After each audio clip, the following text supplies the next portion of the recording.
pense qu'il faut en garder pour Brian.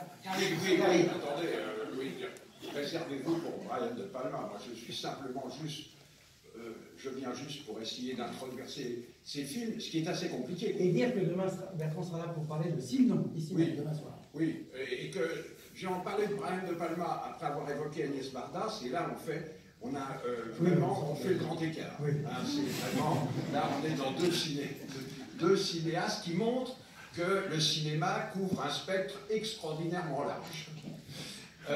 Alors, Brian De Palma, il y a quelque chose de formidable de Brian De Palma, c'est d'abord, c'est que beaucoup de ses films sont des piqûres d'énergie, d'adrénaline, on sort, c'est vraiment, il témoigne d'une passion pour l'image, pour le mouvement, pour le cinéma, qui est, quand on est soi-même cinéaste et qu'on traverse des moments de doute, qui constitue souvent un grand réconfort.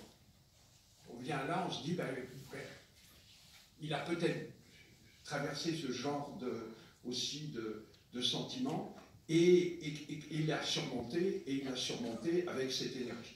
Alors il y a une autre caractéristique de Brian De Palma, c'est quand on vit en couple, c'est un des cinéastes qui provoque les plus grosses discussions. Parce que chacun des membres du couple a ses deux Palmas favoris, et s'oppose à l'autre. Moi, avec mon épouse, avec Sarah, alors elle a une passion pour Obsession, pour Body Double, pour Blowout, pour...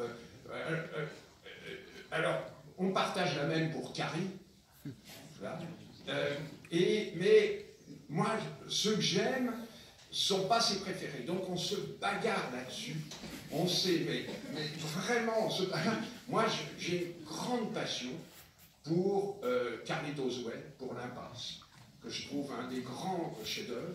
J'aime énormément un film que certains défenseurs de Brian De Palma aiment moins, qui est Casualty of War.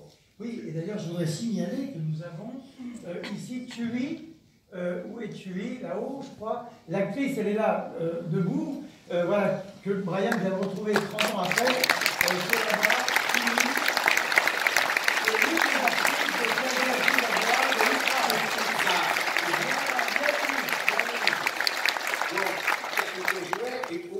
D'un film comme Rédacteur, qui était un film je trouve très audacieux, extrêmement gonflé et très très critique à la fois de la guerre d'Irak et de la manière dont les médias rendaient compte de la guerre d'Irak. C'est pas un film qui se rendait populaire aux États-Unis, parce que c'est un film qui s'en prenait justement très fortement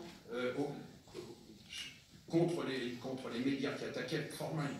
Alors voilà, il y a ces deux volets de Brian De Palma. Il y a le De Palma, auteur de thriller, amoureux d'Hitchcock, comme ça, et parfois cinéaste, on peut dire, qui est un cinéphile, qui renouvelle des parcours d'autres cinéastes qui ont été des grands auteurs de films noirs. Et puis il y a aussi le De Palma qui parle de l'Amérique, qui parle de la façon de l'Amérique. Il y a le De Palma de L'Esprit de Cain, qui est un film que j'ai découvert grâce à Vincent-Paul Boncourt, qui l'a ressorti dans une très très belle édition, et qui est aussi un film que je trouve extraordinairement personnel, extrêmement fort, et qui constitue, moi je trouve que c'est le côté secret et très personnel de Palma, ce sont ses films. Mais c'est très difficile de faire admettre ça à des gens qui pensent que ce sont les autres. Là, c'est vraiment, je pense que c'est un des cinéastes, et j'ai vu ça dans d'autres couples, comme ça, c'est un cinéaste qui, en tous les cas, qui entraîne des discussions absolument passionnées. Dans un dîner, il y avait vraiment les deux clans s'opposaient.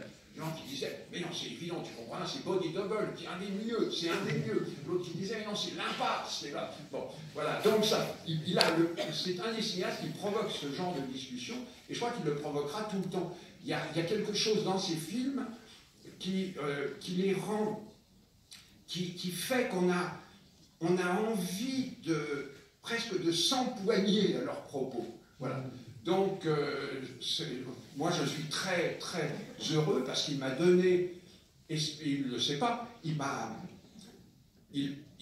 à certains moments, il m'a regonflé le moral. Il fait partie des gens dont on se dit, ben, oui, mais parce qu'il a connu des échecs cinglants, il a été souvent traité avec une grande langue, et il a survécu, et il revient, et là, voilà. Non, je voulais dire qu'en effet, chacun a ses deux Palma favoris, mais Phantom of the Paradise, c'est celui de tout le monde. Oui, il y a Carrie et Phantom of the Paradise, qui sont des unanimement, qui font le lien entre tous les amateurs de Brian De Palma. Merci beaucoup, Bertrand.